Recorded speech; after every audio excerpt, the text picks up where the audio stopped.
Supporting blended and online learners.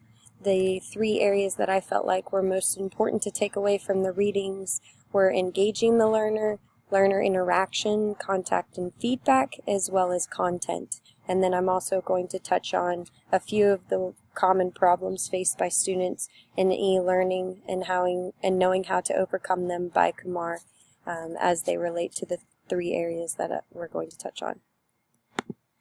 The first area is engage the learner.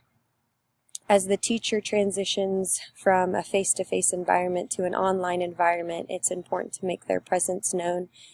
So something easy the teacher can do is create a face-to-face video that explains the content of the course as well as a little bit about themselves to make it a little bit more personal for the students who are enrolled in the class. Or if it's a blended environment, the student might already know the teacher, but then the teacher could do a screencast that shows the outline of the course.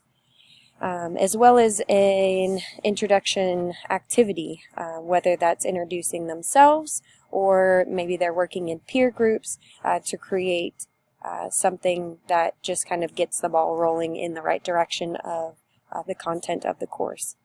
You want to get students excited about the topic of the class, as well as ease some of the nerves of the learners, because it can be a little overwhelming with the amount of information that can be on some online classes as they navigate through and try and figure out what the course is like. So the teacher can share with students the different content in the screencast video that they make, as well as how to navigate and encourage them to take it step by step. And typically the teacher will have it broken out into week by week as well as the due dates.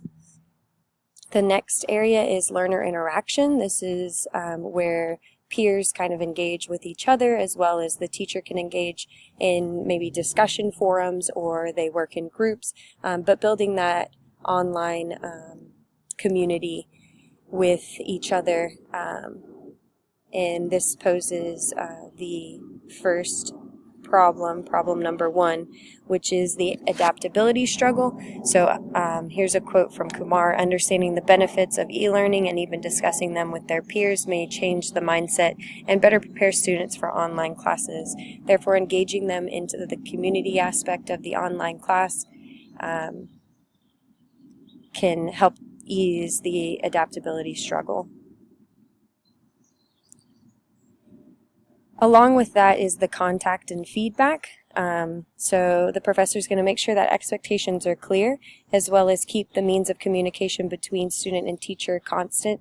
So constantly commenting on their discussion boards, as well as making themselves available via email, web chat, setting up face-to-face conferences through FaceTime or Skype, as well as using multimedia to stay connected and get information out to the students in an avenue that they're already using on a consistent basis, whether that's a Twitter feed or maybe a Facebook group, but using those avenues also to stay connected with the student, as well as constant feedback, like we talked about with peer interaction or teacher feedback on discussion boards or throughout assignments, so that students know that they are completing the assignments the way that the course is lined out or that the teacher expects.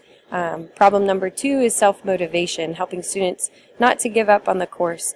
Students need to find motivation to follow the new educational trends and also properly equip themselves for future challenges in their education and their careers. You don't want students to just give up because it's an overwhelming amount of information and because they don't feel connected with anyone in the class.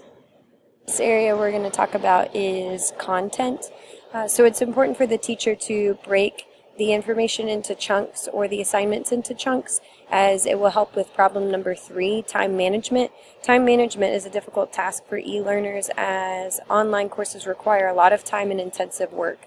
Therefore, students have to be really motivated to do the work because a teacher isn't constantly on their back asking for assignments to be submitted in person, like in a face-to-face classroom. So breaking information and assignments into chunks will help students to complete the assignments along the way, so at the due date they're not waiting till the last minute to complete the assignment the weekend before it's due.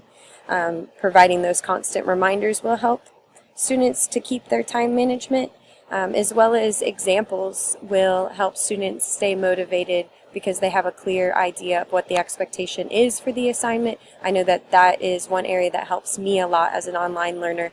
Having examples to look at, I really understand what the teacher is looking for and what students that have previously taken this course have done, as well as making sure that there's lots of resources for students to access as they are looking for other avenues to complete the assignment. So those are the 3 different areas that I thought were most important, and here are my resources, Briggs and Kumar. And